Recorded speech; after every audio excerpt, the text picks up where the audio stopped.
नमस्कार, मी पंजाब डक आणि आजपासून परत शेतकऱ्याला एक अंदाज देणार आहे।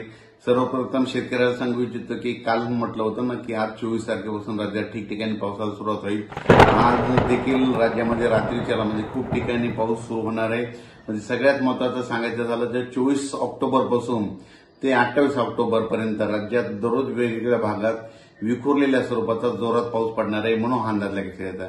म्हणून हा पाऊस कुठे जास्त होणार आहे सगळ्यात जास्त सांगू इच्छितो की मराठवाडा, त्याच्यानंतर पश्चिम महाराष्ट्र, त्याच्यानंतर कोकणपट्टी आणि त्याच्यानंतर उत्तर महाराष्ट्र, म्हणजे ह्या 4 विभागामध्ये सगळ्यात जास्त पाऊस पडणार आहे म्हणून हा अंदाज लक्षात येतो। पूर्व आणि पश्चिमी विदर्भात देखील पाऊस असणार आहे, पण देखील भाग बदलत पडणार आहे, विखुरलेल्या स्वरूपाचा पडणार आहे, जास्त तिकडे प्रमाण नसणार आहे म्हणून हा अंदाज लक्षात येतो।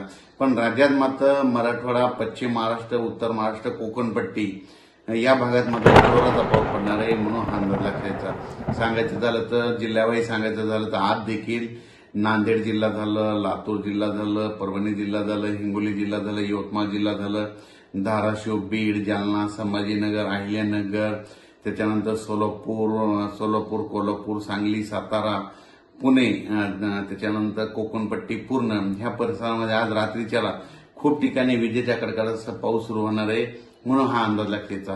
हा पाऊस सर्वदूर नाही, पण राज्यात मात्र रात्रीपासूनच चांगला पावसाला सुरुवात होणार आहे म्हणून हा अंदाज लक्षात यायचा।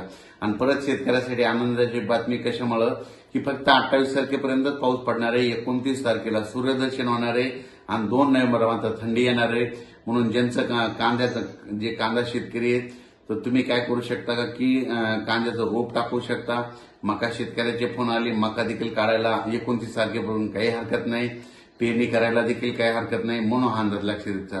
पण राज्यात मात्र सध्या आणखीन 4 दिवस हा शेवटचा पाऊस पडणार आहे। शेवटचा पाऊस असल्यामुळं सगळीकडे सर्वदूर पडत नाही, फक्त भाग बदलत पडतो म्हणून हे अंदाज लक्षात द्यायचा।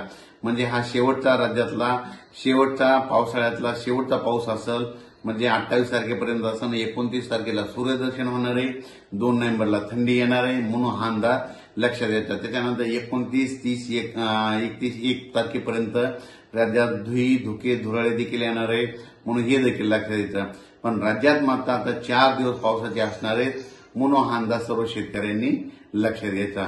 त्याच्यानंतर अचानक वातावरणात बदल झाला तर लगेच एक उद्या मेसेज दिला जाईल। धन्यवाद।